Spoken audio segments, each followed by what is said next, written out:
Me gusta insistir en que la felicidad consiste en aprender a vivir de forma y equilibrada en el momento presente.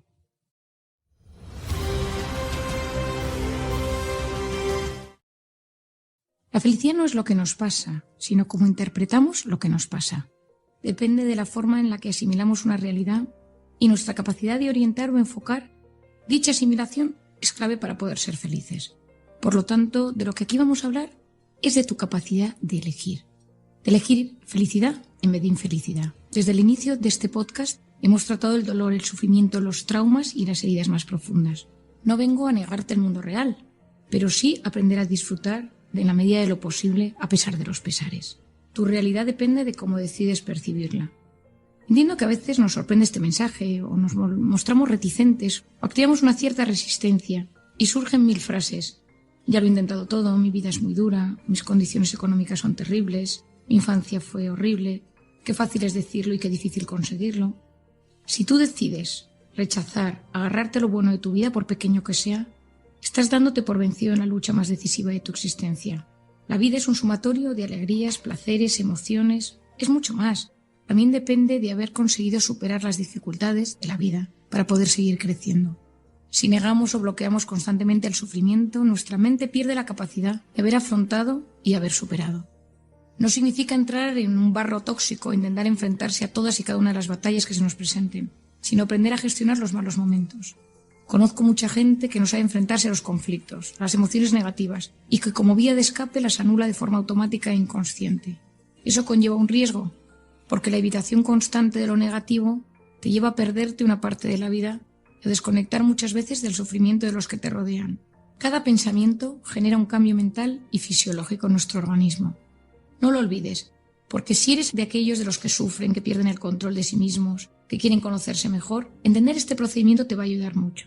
Desde pequeños contamos con conceptos autoimpuestos con los que nos hemos ido asimilando nosotros mismos. Soy impulsivo, siempre he sido así, mi padre era igual, soy nervioso, odio las masas, me da miedo los aviones. Estas sentencias sobre ti mismo funcionan en la práctica como barreras mentales que te impiden abrazar libremente en esos campos. Digo sentencias porque tienen un impacto en ti casi bloqueante, como si cayeran del cielo cual condena. Las emociones que nos perjudican son debidas a un pensamiento más o menos consciente. Y los pensamientos los podemos educar o reeducar. Para llegar a ser una persona feliz, en paz y completa, precisas trabajar la forma en la que piensas. Si lo haces, te sorprenderás de los resultados. ¿Cómo cambia tu realidad cuando cambies tu forma de pensar? Examina en profundidad las ideas que tienes sobre ti mismo o las que surgen en ti en los momentos más oscuros de tristeza o angustia. Esa emoción tóxica sucede porque algo cruza en tu mente y ese algo te invade de forma perjudicial.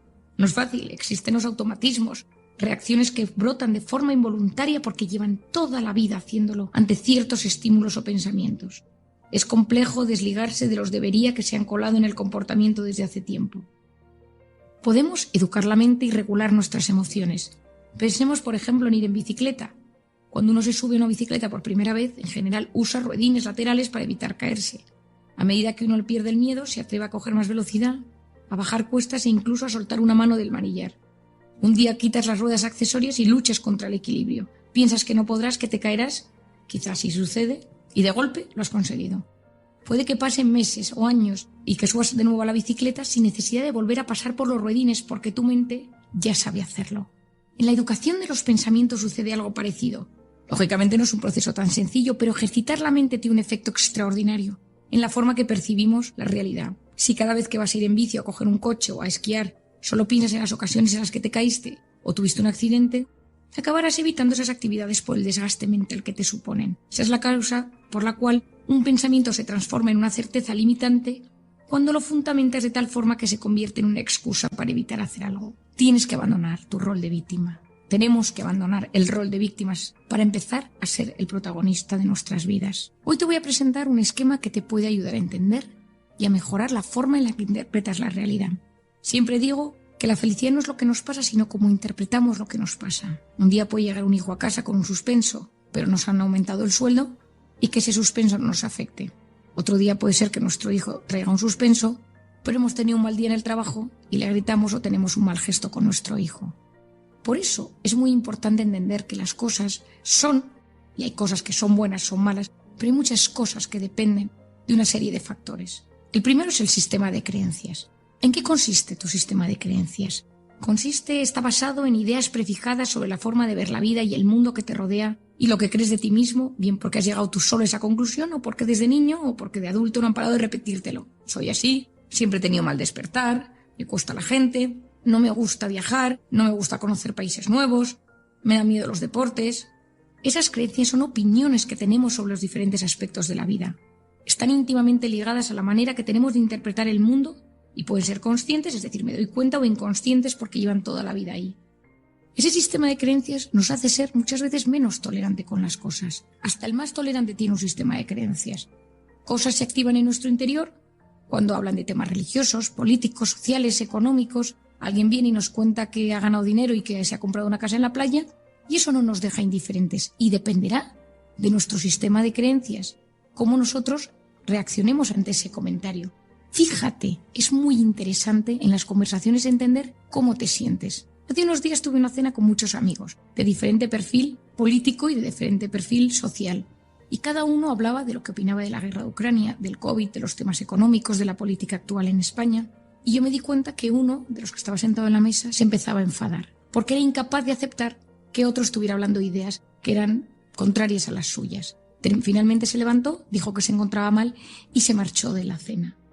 Todos nuestros sistemas de creencias nos marcan de alguna manera y es importante reflexionar. Ese sistema de creencias nos predispone en la vida y forma una fuente de influencia muy potente. Nos aporta argumentos automáticos para actuar de una u otra manera. Son juicios profundamente enraizados en nuestra mente que nunca nos cuestionamos, muy importante, y que son decisivos, puesto que sobre la base de ellos construimos nuestra interpretación de la realidad y nuestras reacciones a esta. Estas creencias son universales, las tenemos sobre el mundo en general, los demás, nosotros mismos, los conceptos, las ideologías. El siguiente punto que influye profundamente en la interpretación de la realidad es el estado de ánimo. El estado de ánimo tiene una fuerza impresionante. Un ejemplo frecuente, estás feliz porque tu equipo ha ganado la Champions. Si te encuentras al día siguiente con tu jefe, que es de tu mismo equipo, pero con el que tienes una mala relación, probablemente le mires con ojos menos críticos y seas capaz de entablar una conversación amable y divertida. Si por el contrario tu equipo pierde y te llama tu hermano, fan del rival que ha vencido, para comentar la derrota, quizá ni siquiera le quieras contestar al teléfono, lo apagues o te metas en la cama sin cenar. Es importante entender nuestro estado de ánimo y entender las causas que modifican el estado de ánimo. Existen diferentes aspectos que lo modulan y aquí te los voy a presentar. El primero es el consumo de las sustancias, por ejemplo, de alcohol, drogas o de estimulantes. El consumo del alcohol perjudica seriamente la salud mental, porque altera la interpretación de las cosas. Imagínate cómo te sientes antes de ir con tus amigos a tomar unas copas, cómo te sientes durante la cena que has bebido y cómo te sientes después o al día siguiente. Te darás cuenta que hay un cambio en el proceso mental. La forma en la que te ríes, en la que interpretas, en la que te desinhibes, en la que al día siguiente te sientes de bajón o al revés te sientes fortalecido. El alcohol nos modifica nuestro estado de ánimo y nuestra interpretación de las cosas. Yo siempre digo que es importante que nos conozcamos. No significa que hay que dejar de beber alcohol, pero cuando uno se comprende, es más dueño de sí mismo y gestiona mejor su vida. Segundo es la bioquímica o la genética. Sabemos que hay un 40% de genética en muchos de nuestros comportamientos y de nuestra herencia. Y hay personas que son más propensas a deprimirse o a hundirse porque hay factores genéticos o a padecer ciertas enfermedades severas, tipo trastorno bipolar, depresiones recurrentes, trastornos de ansiedad generalizados, cuadros psicóticos. También influye mucho en esto, y lo meto en el mismo pack, la bioquímica, pues en la mujer, los estados hormonales que generan vulnerabilidad en la mujer. Eso me lleva al tercer punto, que es la salud física. Ya lo sabemos que la inflamación influye muchísimo en el estado de ánimo y en nuestro organismo y en el sistema inmune. Personas con problemas inflamatorios, problemas autoinmunes, problemas de piel, problemas oncológicos, neurológicos, tienen un impacto en la salud mental. Hoy en día sabemos que los problemas de la piel, pues tienen muchos de ellos una relación con el estado de ánimo. La salud física influye mucho en cómo nos vamos a sentir cuando nos levantamos por la mañana y en nuestra manera de interpretar la vida. El cuarto, que me parece importantísimo, probablemente uno de los más importantes, es el tipo de personalidad que tenemos. Desde los trastornos de personalidad, es decir, gente que tiene rasgos de su forma de ser que le perjudican en su día a día o que perjudican a los demás, a pues rasgos que tenemos pequeños de nuestra forma de ser o características que nos influyen profundamente, desde la gente que es más tímida, más dependiente, más insegura, más sensible, agresiva, dramática, inestable. Esta forma de ser influye profundamente. Toda nuestra forma de ser ante el estrés se modifica. Y cuando uno se conoce y entiende cómo es su forma de ser, entiende que puede ser más vulnerable a tener problemas del estado de ánimo. Las personas altamente sensibles son personas que tienden a ser más vulnerables y tienen momentos de gran vacío, de tristeza, de melancolía, se pueden sentir abrumados por ciertos factores de estrés. Es importante conocerse, porque muchas veces, trabajando la forma de ser, mejoramos el estado de ánimo. Mi experiencia en consulta es que mucha gente que viene con depresión, a pesar de que haya que dar una medicación para el estado depresivo que padece, hay que trabajar la personalidad.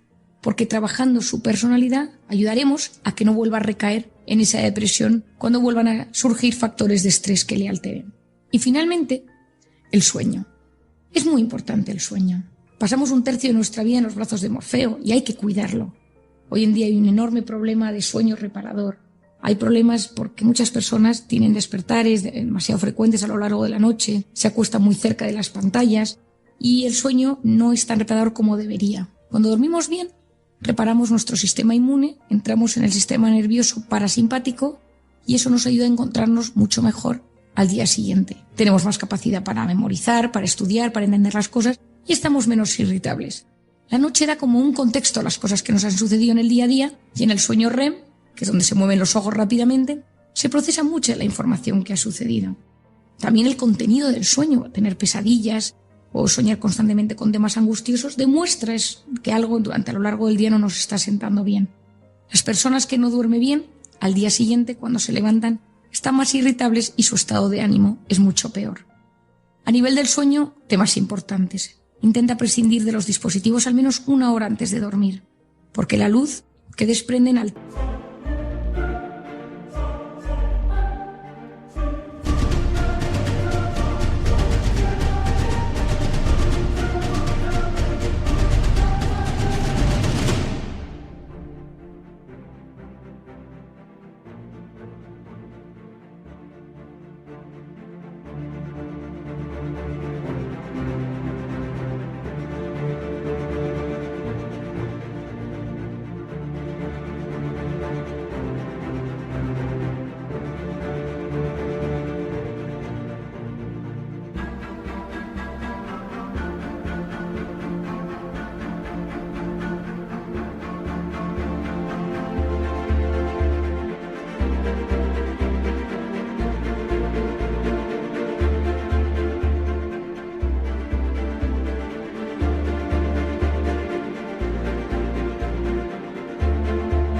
la melatonina que tienes que tener para descansar bien y eso le afecta a nuestro cerebro.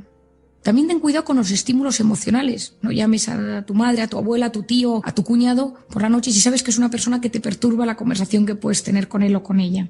Eso te va a impedir descansar lo bien que necesitas. Cuida los últimos pensamientos antes de cerrar los ojos.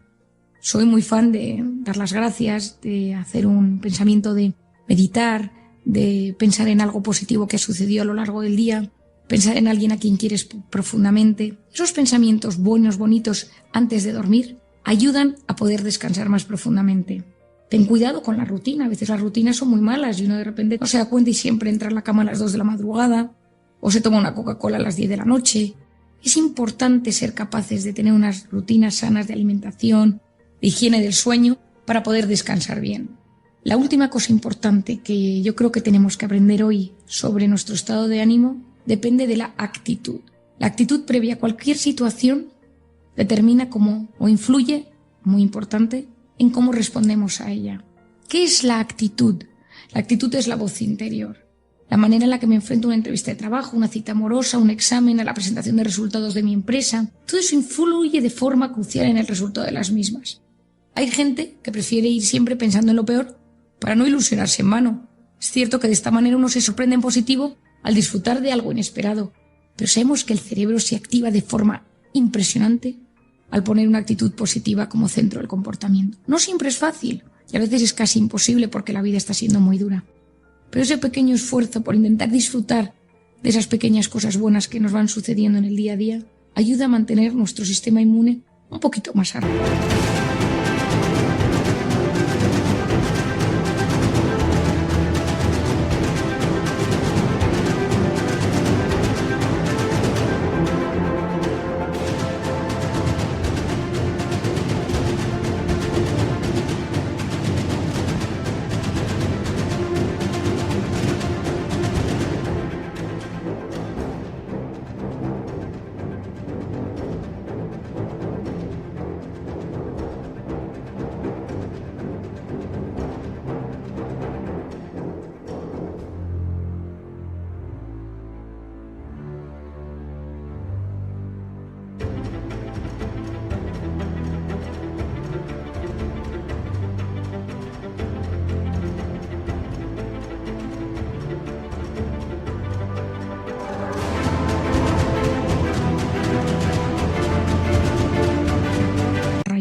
ese cortisol un poquito más equilibrado. Si nos dejamos llevar por las circunstancias nefastas en las que vivimos, un poco condenados a pasarlo mal porque mis circunstancias personales, afectivas, profesionales son terribles, no existe ninguna posibilidad de que tu cerebro perciba de forma maravillosa lo bueno que te puede suceder. Hoy conocemos, científicamente demostrado, que cuando nuestro cerebro se activa y decide encontrar lo bueno que le sucede en el día a día, filtra de todo lo que le sucede y se queda con lo bueno. Hay una zona del cerebro, el sistema reticular activador ascendente, que se encuentra en la vía de los tractos reticuloespinales, en el tronco encefálico, compuesto por 20 núcleos que liberan neurotransmisores, dopamina, norepinefrina, serotonina, histamina, acetilcolina, glutamato, y tienen varias funciones. De la función de la conciencia de uno mismo, regula temas de transición de sueño-vigilia, pero es el encargado de la atención. Cuando uno decide...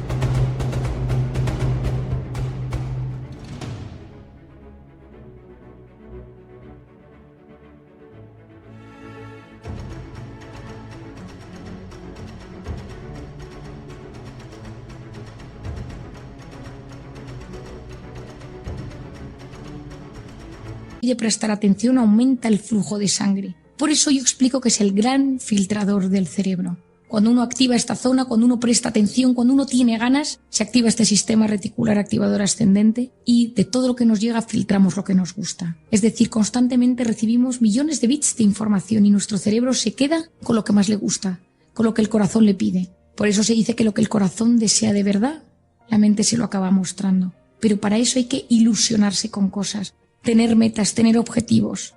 Al 90% de la gente que no le pasan cosas buenas es porque no sabe lo que quiere que le pase y por lo tanto su cerebro no se lo muestra. Ya lo decía Santiago Ramón y Cajal, Premio Nobel de Medicina. Todo ser humano, si se lo propone, puede ser escultor de su propio cerebro. Uno atrae lo que le va sucediendo en la vida. Por lo tanto hay que soñar a lo grande y actuar en lo pequeño. Piensa, sueña lo grande y actúa en las pequeñas cosas del día a día. Y para eso no tengas miedo a aprender a volver a mirar la realidad. Como dice mi padre, saber mirar es saber amar. Observa y disfruta con la realidad que te rodea y verás cómo se convierte en algo atractivo de una u otra manera. Mirar con atención devuelve el interés y la fascinación ante la vida. Debemos aprender a mirar la realidad con ojos nuevos, con ternura, sin tanta dureza. ¿Qué hace falta para eso? Detenimiento y asombro. Te lo recomiendo, vuelve a mirar tu trabajo, tus posibilidades, tu familia, tus hijos, tu pareja, pero con asombro. Quizá te atrape algún detalle al que sin querer te habías habituado o puede que redescubras cosas positivas que habías pasado por alto. Esto es especialmente importante en las relaciones. Ve a tu pareja como si fuera la primera vez, fíjate en su fisonomía, en su lenguaje corporal, profundiza en su mirada, que no te venza la rutina. Si miras la realidad con indiferencia o hastío o hartazgo,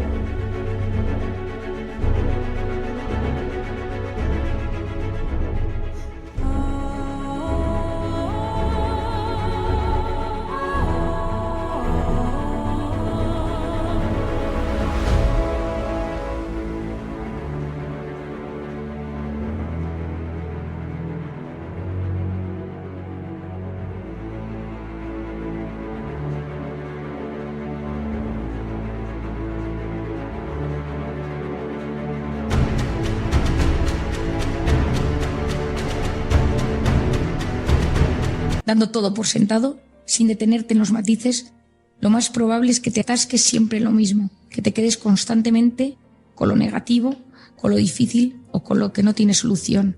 El optimista te mira a los ojos, habla de corazón a corazón, el pesimista mira al suelo. encoge los hombros y se olvida de comunicar con el corazón.